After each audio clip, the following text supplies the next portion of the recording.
ข่าวใหญ่สำหรับน้องธิดาลาวเพชรลำเพลินจบไปมีวงใหญ่อีก2 วงติดต่อมาให้น้องธิดาลาวไปขึ้นรับเชิญปิดฤดูกาลเส้นเดียวกันจะเป็นวงใดนั้นพาทุกคนไปรับชมพร้อมๆกันเลยสบายดี FC แฟนคลับทุกท่านหายไปเกือบ2-3 ชั่วโมงเพราะว่าฝนตกหนักเจเบาเล่ายีบไปแปลงคอกกบคอกกบไปเอาน้ำหมักจับมะเนงใส่ตัดน้ำหมักนาเล็บแมวน้ำกระทันไปสุ่มใส่กันว่าให้โจรเข้าพอฝนตกแบบนี้กบมันห้องเวลาที่เขาเจ้าไปใต้กบใต้เขียดกายมาเขตบ้านเฮาเขตสวนเฮาที่เขาบ่ได้กบได้เขียดเขาก็มาเอาของเฮาไปและสุดแล้วนี่เขาเอาไป3 กิโลก็เลยว่าต้องแข่งฝนเฮ็ดเลยแข่งฝนเรียบร้อยแล้วฝนตกหนักป่าบืนขึ้นห้องหน้าบ้านไปล้อเอาป่าห้องหน้าบ้านไปควงเอาอยู่ทั้งหลังได้ตัวนึงอยู่ทั้งหน้าได้2 ตัวโอ้ยมื้อนี้โชคมานเนาะทานผู้ชมเจบ่เล่าโชคมานและอยู่เงินก็มีซีนมาหามีป่ามาสู้ ขอไป กระเส้นเดียวกันกับบ้านศรีวิไลก็เส้นเดียวกันงานปิดฤดูกาลของวงเพชรลำเพลินหากระจบไปเมื่อวานนี้ไม่มากด้วยผลงานของน้องธิดาลาวเนาะด้วยผลงานประจักษ์ตาด้วยความสามารถด้วยออร่าจับ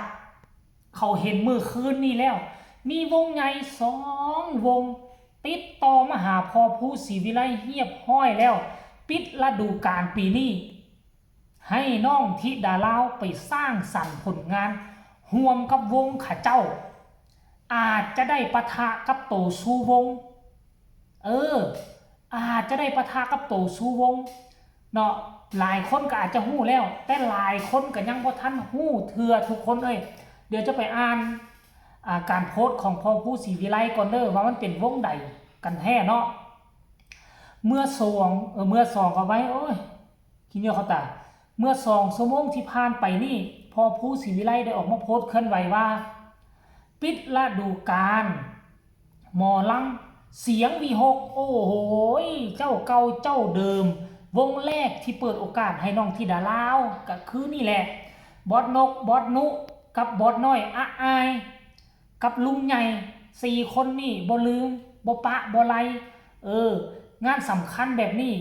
ดึงน้องเข้ามาช่วยการช่วยงานซันเดย์เนาะก็คือวงเสียงวีหกอีกวงหนึ่งผมเจ้าฮู้ว่าวงอย่างอลังการโชว์ภายใต้การนำพาของกำนันแพและกะลุงใหญ่ประสานงานจริงกลางมาได้เป็นทีแน่นอนชัดเจน100%พอผู้จึงออกมาโพสต์เคลื่อนไหวเนาะเสียงวิหกและอลังการโชว์วัสเนธิดาลาวเตรียมพร้อมแล้วพ่อกันเด้อครับบ่ชัดเจนว่ามือใดวันใดวันทีทอใดแต่ค่อยกล้าเว้าได้เลยว่า2 วงนี้อลังการงานสร้างกลัววงเพชรลำเพลินเมื่อคืนนี้แน่นอนเพราะอย่างมวลชนที่จะเข้าไปชมทั้ง2 วงนี้คูณ2คูณ3โดยเฉพาะเสียงวีหกมวลชนที่จะเข้าไปเที่ยวงานปิดฤดูกาลของวงเสียงวีหกคูณ5กล้าเว้าได้เลยว่าคูณ5ของเพชรลำเพลินแต่ว่าอลังการโชว์นี่คนที่จะเข้าไปเบิ่งนี่น่าจะคูณ2เป็นวงน้องใหม่ปีแรกแต่ว่าฐาน FC แฟนคลับของอลังการโชว์นี่ก็บ่ธรรมดาหลายแน่นอนเนาะและที่สำคัญนี่นะวงเสียงวีหกนี่นะโอ้ยข้าเจ้าปั่นงานกาซาดข้าเจ้าเฮ็ดแต่ละปีนะปั่นงานกาซาดเลยได้ตั้งแต่หน้าทางเข้ามีโต๊ะมีเต้นมีห้านเฟอร์เฟโอ้ยห้านทุกห้านสมปิมีเครื่องลิ้นครบสุดซ้ำงานกาซาดถือว่าเป็นบุญวาสนาและอันนี้ก็เป็นปีแรกเป็นครั้งแรกที่น้องธิดาลาวจะมีส่วนร่วมในการเข้าไปแสดงปิดฤดูกาลโอ้คือสิเป็นความฝันอันยิ่งใหญ่ท่านผู้ชมถึงแม้ว่าเฮาบ่มีวงให้สังกัดถึงแม้ว่าเฮาบ่มีวงเป็นของตนเองแต่อย่างน้อยๆเนาะอย่างน้อยๆผู้รักผู้ใหญ่ก็มีความเมตตากรุณาโดยเฉพาะคือลุงใหญ่บ่แม่นว่าน้องธิดาลาวได้ไปขึ้นเวที ข้าเจ้าในวันปิดฤดูกาลเฮาจะอวดองค์ทนงโตมันก็บ่แม่นแนวนั้นได้ทุกคนเลยการที่เฮาได้ไปนี่ก็คือว่าผู้รักผู้ใหญ่เขาเปิดโอกาสให้โดยเฉพาะกับลุงใหญ่เนาะและที่คาดบ่ได้ก็คือทั้งบอสนกบอสนุคันกรณีว่าสิมีลุงใหญ่คนเดียวก็เป็นไปบ่ได้ลุงใหญ่ก็ต้องไปโอ้ไปล้มทั้งบอสนุบอสนกกำนันแพไปโอ้ไปล้มว่าสิเอาน้องที่ดารามาโฮมนี่นั่นเด้อเนาะทั้งสองท่านเห็นดีเห็นพ้องลุงใหญ่ก็จึงมาคอนเฟิร์มทั้งพ่อปู่ศรีวิไลเนาะเขาก็คงบ่ปฏิเสธดอกเพราะว่าเขาก็คิดว่าเป็นลูกเป็นหลานโดยเฉพาะบอสนุบอสนุก็เป็นหลานคนนึงหลานหลานว่าซั่นเด้บอสนกก็เอิ้นว่าลูกคนนึงนั่นแหละท่านผู้ชม FC แฟนคลับเนาะก็ถือว่าเป็นข่าวดีข่าวใหญ่ของครอบครัวศรีวิไลได้แล้วก็บ่แน่ว่านอกจากที่ดาราแล้วสิมีผู้ใดบ่ได้ไปนำแต่มาสังเกตเบิ่งนะพิษฤดูกาลของเพชรลำเพิ่นก็มีแต่หัวหอกลักเนาะหัวหอกลักก็คือน้องที่ดาราอลังการโชว์เสียงวิหกกะน้องที่ดาราคือเก่าเหมือนเดิม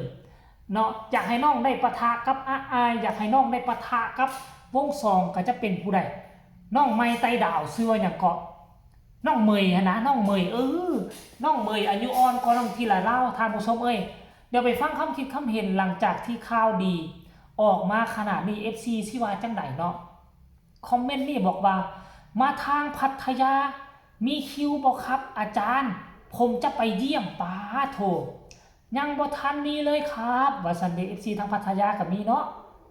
ผู้ต่อมาก็บอกว่าดีใจน้ำอีล่าธิดาจะเบิงอีล่าแล้ว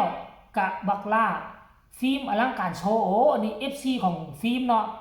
ผู้ต่อมาก็มาคอมเมนต์ว่าดีใจน้ำอีล่าสิได้ขึ้นเวทีใหญ่อีกแล้วว่าซั่นเตรียมปูซาดรอแล้วลิงน้อยว่าซั่นเด้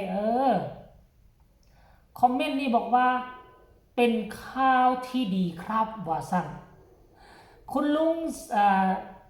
น่าจะเป็นคุณลุงทางหาดไงเนาะแย่ว่าซั่นแย่ว่าซั่นเด้โอ้ทุกคนเลย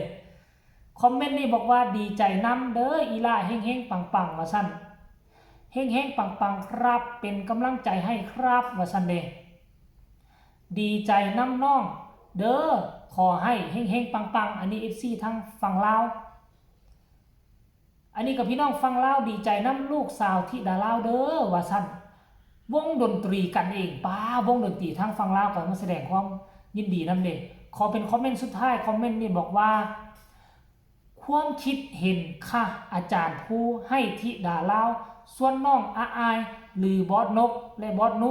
หรือทีมงานหมอลำเสียงวิหกมาเที่ยวประเทศสปป.ลาวบ้างค่ะความคิดเห็น